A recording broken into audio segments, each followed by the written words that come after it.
Good morning, everybody. Welcome back to the Square the Circle Music Channel. It's your old pal Mage. That's right, that's me. Here we are again in the morning, and another episode of what I like to call Tinkle Tunes, where we talk about all things soft and subtle, instrumental music, electronic, ambient, soft jazz, new age, all that quirky, nerdy shit that most people don't like, that I love. I like to highlight some of my very favorites in my collection. So again, thanks for joining me this morning. It's a nice, cool, overcast morning here in Oregon, and really enjoying these springtime feels where, it's still cold and blustery, but during the afternoon it warms up nicely. And perfect day to kind of get the, get your vibe started with some nice, subtle, soft sounds. So let's go over some things. I've got a few selections here I wanted to talk about this morning, and we're going to depart a little bit from what I normally feature, which is most things kind of piano centric. That's where the inspiration for this silly episode came from, was my enduring love for piano music and ambient music, electronic synthesizer kind of stuff, but I love it all. And I wanted to do a feature episode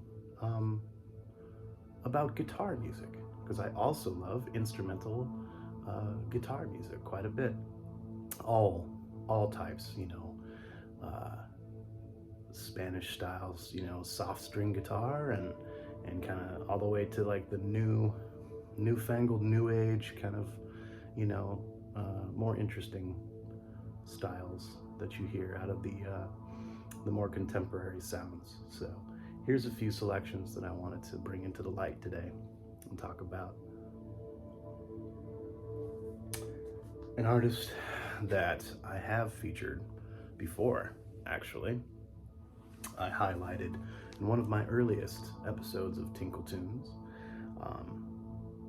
but this artist bears repeating, bears mentioning again, since we're talking about guitar this morning. And when I was saying that one of those artists that's kind of more of the newfangled style,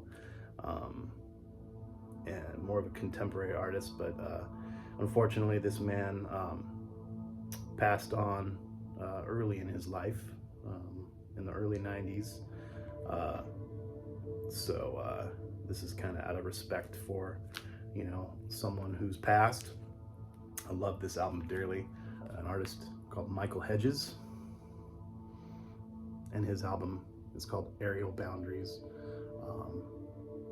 Just wonderful flavors of, he plays his acoustic guitar, but he's, playing on it like it's a percussion instrument sometimes. I really love and respect that, because he still embodies, a sound and a vibe it's still very, beautiful and, sonically pleasing. He's not just, he's not out there just to kind of impress everybody with his technical prowess, but it's definitely intermingled amongst lots of beautiful guitar tunes. Primarily all instrumental again. That's what I really talk about here on this little episode. I don't really feature any singer-songwriters. It's all instrumental music there, but on this album technically there is a couple selections where there is I think one that has some vocalizations, but he covers a Neil Young tune on this album, and just the title track, Aerial Boundaries, to open the album. It's well worth whatever few dollars you have to pay for it. I highly recommend this album to everybody. Aerial Boundaries by Michael Hedges, put out on the Windham Hill label, of course. I believe like 1987, I want to say. Much earlier, 1984. But was prevalent on that Windham Hill label all throughout the 80s. He was one of their, keystone artists that really, helped hold up this label for many, many, many years. And I happened to find this. I found this in a bargain bin, if you can believe it, and it has his signature on it. to someone named Bob. Lucky Bob. But yeah, I have an autographed copy of Michael Hedges' album Aerial Boundaries, 1984. An absolute gem. So any of you folks that love and appreciate, you know, amazing guitar artists, you'll love the shit out of him. He's fantastic. Again, some more beautiful, subtle string sounds. This is not technically guitar music, but even still kind of counts, you know, as being beauty on a stringed instrument. I've featured this before as well in my very, very first episode I ever did on YouTube, where I highlighted my favorite albums of 2010. Did I say 2010? I meant 2020. Where are we here? Boy, what year, what decade is it? Yeah, so this was on my top 10 list of 2020. And I just can't get enough of it. She's so magnificent. An artist named Mary Lattimore. And this is her album from 2020 called Silver Ladders. And she's a harpist. And it's just all sorts of ethereal, beautiful sounds, soundscapes, where obviously highlights her harp playing, but there's lots of other interesting elements to this as far as, you know, synthesizer and kind of ambient drone sounds, and there's some guitar. Some folks kind of join in on this album and help her out with some instrumentations and stuff, so you're getting kind of a real, you know, healthy mix of lots of wonderful string sounds on this album, but, you know, all led by her incredible harp playing. So yeah, I just wanted to bring this out and feature it again, and reminisce. Everyone should check this out. It had been a while since I'd really took this for a drive, and I remembered about it the other day, and I was like, ooh, I really want to get on this a little bit more. It's just beautiful, and she's gaining a lot of popularity. I've seen a couple new releases that she's done in the last year. So yeah, everyone please check out Mary Lattimore and this album from 2020 called Silver Ladders, amongst many other albums that she's put out since. Really fantastic. I'm not sure what label, I can't remember what label that she puts music out on, but I think it's maybe Light in the Attic. Now I'm interested. I've sparked my interest. Maybe Light in the Attic Records, but anyway, everybody check this out. It's magnificent. All right, thanks again for joining me this morning, everybody. Just a couple quick selections again that I wanted to bring into the light, and they bear mentioning.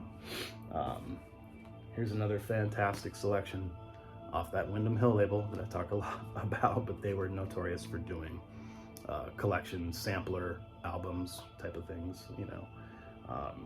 And this is just one of their betters. They've done, you know, sampler albums for electronic music, and they're electronic artists. They've done sampler artists or albums featuring their pianists, and this one is a sampler album featuring some of their best guitar players from their label.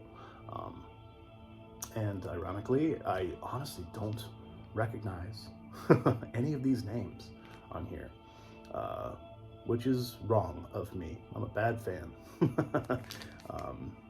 You know, I'm sure I've heard Chris Proctor. That name rings a bell. So I'm sure I've had an album where I've listened to stuff by Chris Proctor, but I mean, every single track on this album, there's 10 selections on this album, and everyone is a different artist entirely. They're primarily all solo. I don't think there's any duets on here, and it's just magnificent. It just takes you away. So any of you guitar folks, you know, who are players or just appreciators and lovers of that soft, you know, 6-string sound of acoustic guitar, you're gonna really dig the shit out of this. So yeah, just wanted to bring this out, show you guys.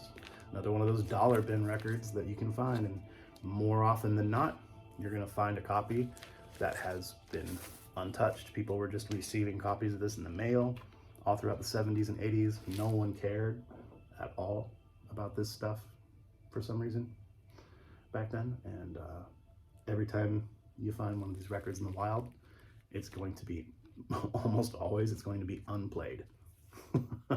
Which for folks and appreciators and collectors is just That's amazing. It's monumental to find records that are unplayed. Yeah, really cool. Last on my little list this morning, before I rear up and get ready to go to work for the day, another album that I have featured before. And again, this one was on my list of 2020's best albums. And I just felt that I needed to like kind of like bring these back up. It's been a couple years, and talk about them again. This is one that I raved about all throughout that year in 2020 and after. I've talked about it a lot, and so again, beautiful, soft acoustic guitar stylings, but this one being duet sounds with pedal steel guitar as well. And what a beautiful ethereal mix of the two. All instrumental, and just really takes you to a wonderful, wonderful, beautiful place all throughout this album. As you can see, the art stylings kind of really tell all, This is a group, like I said, a duo of gentlemen who play guitar and pedal steel. A duo called the North Americans. The North Americans. And it's just, like I said, a blissful sonic trip all throughout the universe. It's just gorgeous. The album's called Roped In by the North Americans. And I've never bought a record for $14 and spun it just to death like I have this album. This album has just been, it's been on my player non-stop for 2 years. And yeah, I paid $14 for this. It was just a blind buy at my record store. I saw the art and I was like, oh, that is gorgeous. The back doesn't tell you anything about who's on the album and who's playing what instruments or whatever. It was just a complete, I just took a chance, and I love it when that happens. I buy something, like I said, for $14, and it just happens to be one of my very favorite albums of all time now. So wanted to bring this back out and highlight it and show it off again, for all you folks that really appreciate and love, soft, subtle guitar music. You're gonna love this. This is a really fantastic album, so everybody check that out. The North Americans, Roped In, 2020.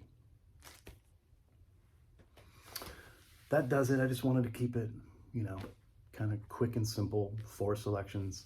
But that's some of my very favorite instrumental acoustic guitar music. I have many others, but those are just 4 of my very favorites. I just wanted to, it had been a while again since I'd done a Tinkle Tunes episode, and today I featured a different type of tinkling, plucking, plucking that is. So I hope everybody has a fantastic day, and yeah, that's all I got for you. Peace be with you, motherfuckers.